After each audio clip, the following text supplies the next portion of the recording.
आपकी अकॉर्डिंग या आप अपनी इस दिव्य ऊर्जा को बढ़ाने का क्या तरीका है? कैसे बढ़ाते हैं? या आपके पास क्या रूल रेगुलेशन नियम कुछ हैं इसके? यस। दिव्य ऊर्जा बढ़ाने के लिए मेरा कहना है कि आपको साधना करनी चाहिए। हुँ, साधना से ही आप दिव्य ऊर्जा को प्राप्त कर सकते हैं। तो हर गुरु के पास कोई साधना के तौर तरीके हैं, ठीक है? शास्त्र ने भी अलग-अलग प्रकार की साधनाएँ बताई। राइट। मेरी थोड़ी सोच अलग है। मैं अलग तरीके का थोड़ा विचार करता हूँ और बड़े लीनता के साथ कहना चाहता हूँ, मुझे वो साधना है ना, सिर्फ़ एक किताब में सिर्फ़ एक वो योग में नहीं दिखती। हुँ, मुझे प्रकृति में दिखती है कि प्रकृति खुद साधना ही कर रही है। हुँ, जैसे पेड़ है, हुँ, पेड़ पेड़ इतने धूप होती है, इतनी कभी-कभी ठंड होती है, फिर हुँ, भी वो अपने स्थान नहीं छोड़ रहे हैं। राइट। वो तप करके एक जगह पे बैठे, बैठो। उनके रूट और अंदर है। हुँ, तो मैं जब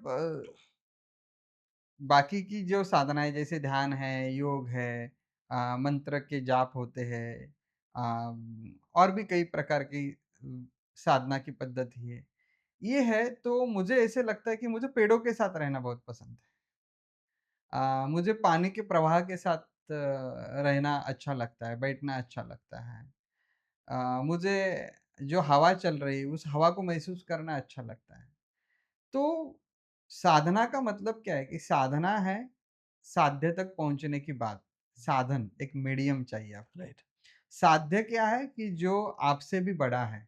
आप साध्य नहीं हो सकते, आपसे जो बड़ा है वो साध्य है।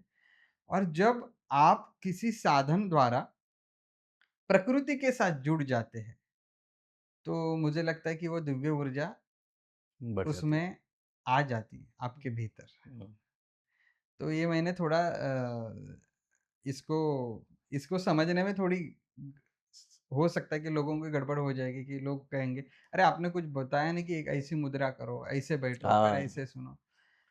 सबको मेरा वो ध्यान जानना होता है कि आप किस पोज़ीशन में बैठे हैं, कहाँ क्या कर हाँ, लेकिन मेरा ढंग ही ऐसा है कि मुझे ऐसे लगता है कि अगर चलते-चलते भी आप उस चलने में कनेक्ट हो गए वाह! अपने साथ, तो वो चलना फिर मामूली चलना नहीं है, वो चलना फिर आपकी साधना बन गई उस समय के लिए।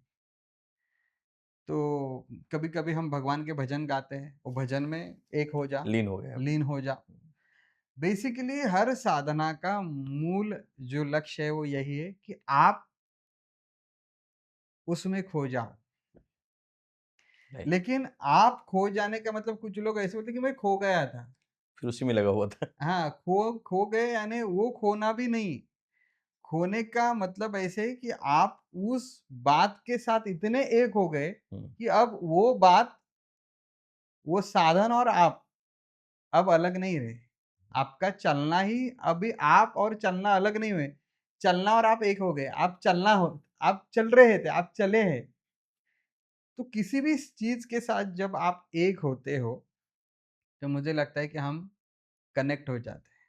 अब इतने सारे मंत्र हैं, उन मंत्रों के साथ भी एक नहीं हुए, तो मतलब नहीं है। हम ध्यान करते हैं, ध्यान में भी हम उस ध्यान के साथ एक नहीं हुए, तो मतलब नहीं है।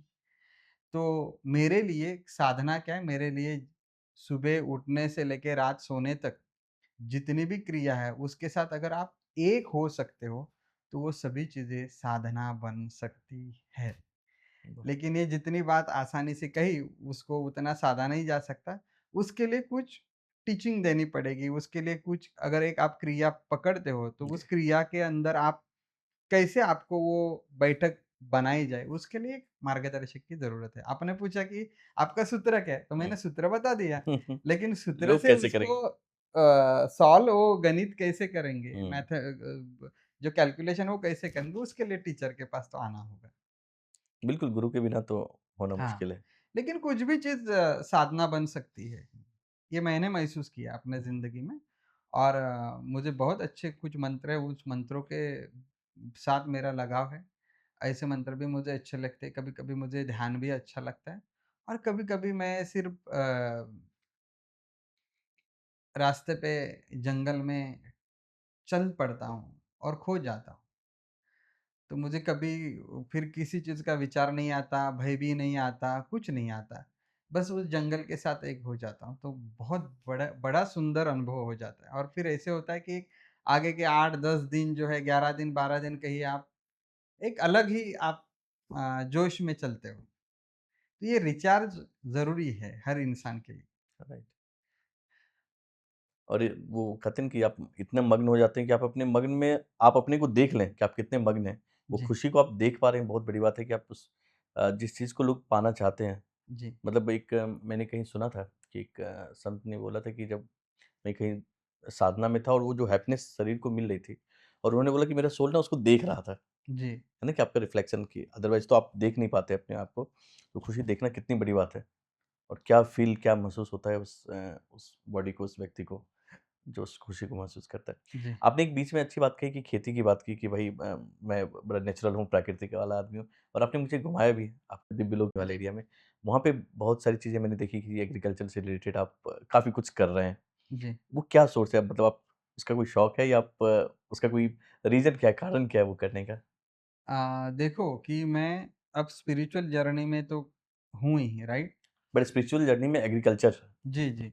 तो स्पिरिचुअल जर्नी में मैं हूँ ही, लेकिन मैं जब साधना कर रहा था या जब मैं हम मेरे कोर्स होते हैं, लोग आते हैं, तब धीरे-धीरे कुछ एक 7-8 साल पहले, जैसे कोरोना के पहले समझिए, 1 डेढ़ साल, मेरे मन में ये आया कि अम, नेचर है ना, वो नेचर बहुत अ, खत्म हो रहा है। अच्छा। नेचर में जो पहले जो ताज़गी थी, वो बहुत कम होती चली जा रही। और फिर धीरे-धीरे वो विचार करता रहा। फिर ऐसे ध्यान में आया कि ये भगवान ने हमें जो गिफ्ट दिया है इतना बड़ा, नेचर, उसके साथ मनुष्य दूर होते जा रहा है, प्रगति के नाम पे। राइट। अ, डेवलपमेंट करना चाह रहा है, तो नेचर का कोई स्थान ही नहीं है उसमें। एग्री। सब लोग आते हैं, कहते हैं कि ये पेड़ का ये बेनिफिट है, तो वो ये रखो, ये पेड़ ये फूल देता है, ये रखो। लेकिन कहीं ऐसे समझ में आया मुझे, रियलाइज़ हुआ कि ये सिर्फ़ पेड़ और पौधे नहीं हैं और ये सिर्फ़ खेती नहीं है। ये मनुष्य जीवन को उसका श्रेष्ठ उद्देश्य पाने के लिए एक राज छिपा है इन सभी में। हुँ, और इस राज को हम समझ सकते हैं अगर हमारे पास दिव्य ऊर्जा बढ़ती है, तो इसका राज सिर्फ़ खाने तक मर्यादित नहीं है। इसका राज सिर्फ़ हमारा पेट भर जाए यहाँ तक मर्यादित नहीं, इसका राज कुछ और है।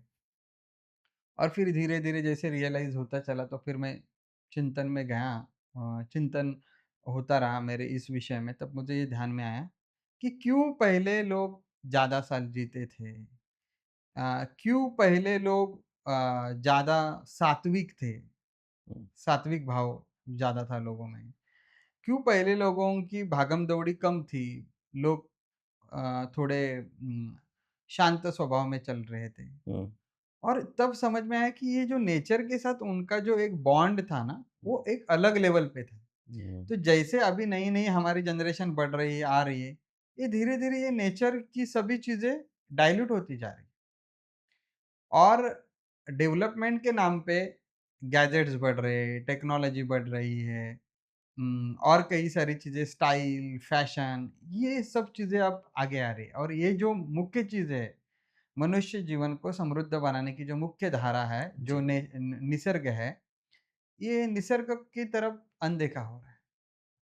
तो हमें लगा कि हम कुछ नेचर में करें, तो समझ में आया कि नेचर में जब हम कुछ करने चले, तो समझ में आया कि हम तो उसमें अनपढ़ है, कुछ भी पता नहीं। और धीरे-धीरे उस नेचर ने वो एक प्यार दिया मुझे, ऐसे कहिए। हुँ, और फिर वो इतना प्यार लग गया, इतना प्यार लग गया कि फिर जब मैं काम करता चला फॉरेस्ट में, तब समझ में आया कि एक-एक पेड़ जो है, एक-एक पौधा है, एक-एक खेती में जो उगने वाली सब्ज़ी है या जो भी चीज़ ज़रूरतमंद चीज़ है, इसका भयंकर प्रभाव मनुष्य जीवन पे हो सकता है, और वो भी अच्छा प्रभाव। हुँ, तो उस दिन से फिर समझ में आया कि जो हम यहाँ-वहाँ बातें करने में समय गँवा रहे हैं, हुँ, यहाँ हॉलिडेज़ के लिए जाओ, यहाँ वेकेशन के लिए जाओ, अ अनवांटेड बातें करके लोग दोस्ती करते हैं हुँ, और कुछ चीज़ें करते रहते, पार्टियाँ बनाते, उससे अच्छा है हुँ, इस नेचर में कुछ करो, हुँ, तो वो जीवन को समृद्ध बना देगा। हुँ। फिर जब हम साधना करते हैं तब ये भी बात है ना कि हम साधना में किस प्रकार का आचरण करें। ये बहुत इम्पोर्टेंट है। क्योंकि एक बार साधना हो गई वो हुँ, ठीक है, लेकिन उस साधना से प्राप्त किया हुआ बल अगर आपको हुँ, आपके साथ रहना है, उसका परिणाम आपको लंबा रखना है, तो उस साधना के बाद आपका आचरण बहुत पवित्र होने की ज़रूरत है। और वो सब राज़ खेती में छिपा है, जंगल में छिपा है, ऐसे मुझे लगता है। जंगल में जब आप रहते हैं, पौधों के साथ रहते हैं, तब आपको बाकी सभी चीज़ें से अपने आप डिटैच हो जाते हैं। पौधे एक ऐसी बात है, पेड़ एक ऐसी बात है कि जो आपको आपके विचार और जो ख़्याल है, उनको वो धीरे-धीरे, धीरे-धीरे, धीरे शांत कर देते हैं। ये कितनी बड़ी बड़ी वाह! बात बहुत है। बड़ी बात है। आज हम काम में से ऑफ़िस से जब घर आते हैं, हमारा मन शांत नहीं होता है, हम तुरंत इंटरनेट लगाते हैं, टीवी लगाते हैं, चलो कुछ फ़ोकस डाइवर्ट हो जाए। राइट। तो ऐसा टेम्परेरी फ़ोकस डाइवर्ट होके उसके दुष्परिणाम भी होते हैं फिर, जो टीवी में देखते हैं वो एग्ज़ीक्यूट करते हैं, तो स्ट्रेस तो और ही बढ़ता है। हुँ, लेकिन इन पौधों के साथ मैंने देखा कि आप अगर बैठेंगे तो आप शांत हो जाते हो। फिर दूसरी बात ये आई कि कोरोना के बाद ये बात मुझे ध्यान में आया कि जो हम खा रहे हैं, वो खाने में उतना सात्विक भोजन नहीं हो रहा है क्योंकि भगवान कहता है या और शास्त्र भी कहता है कि कोई भी फल अगर किसी पेड़ को आता है, तो उस फल में उस पेड़ ने जितनी वो 6 महीने में शक्ति धारण कर ली है, राइट, साल में जितनी शक्ति धारण कर ली है, वो पूरे एक पके हुए फल में उतरा है। इसीलिए बीमार और अशक्त व्यक्ति को फल खाने के लिए कहा है, ताकि उसमें ताज़गी है और भरपूर सारी मात्रा में शक्ति है। तो वो फल आज हम मार्केट में देखते हैं कैसे आते हैं, उनके स्टोरेज होते हैं। उन स्टोरेज में स्टोर करके रखते हैं, उनके ऊपर इतनी सारी प्रक्रिया करते हैं। राइट। पेस्टिसाइड कर देते हैं। इतने सारे रसायन इस ज़मीन में जा रहे हैं, तो उस ज़मीन की जो सब ऊर्जा है, वो खत्म ही हो रही है। तो मुझे लगा कि अब समय ये है कि हमें बाकी चीज़ें की डेवलपमेंट करने की आवश्यकता नहीं है। हमें हमारे ज़मीन के साथ प्यार करना चाहिए, खेती में ध्यान देना चाहिए और इस दृष्टि से अभी तो मैं बहुत आगे आ चुका हूँ। मेरा ये है कि साधना के लिए आपको जिस आहार की एपेटाइट की ज़रूरत है, वो एपेटाइट आप अगर ले लेंगे, हुँ, तो आपका स्वास्थ्य बहुत सुंदर बनता है। इस दृष्टि से मैं उन सभी चीज़ों में हूँ। मुझे खेती करना पसंद भी है और अब वो क्या कहते हैं आप एक हॉबी बन गया है, राइट। ऐसे। नहीं, मेरा तो अनुभव भी रहा आज जब आपने मुझे वहाँ दर्शन कराया, तो एक जो आपने नेचर कट करने वाली बात कही वो एकदम साइलेंट, जबकि मेरी कोई साधना वाली प्रोसेस नहीं है। जी, बट बिना साधना वाले प्रोसेस में ही आप इतना कट जाते हैं। जी, नेचर के साथ जाने के बाद भी दुनिया लगती है एकदम एकदम नई सी, कुछ कुछ जी। नया फ़ील हो रहा है। तो काफ़ी अच्छा अनुभव मेरा तो पर्सनल था।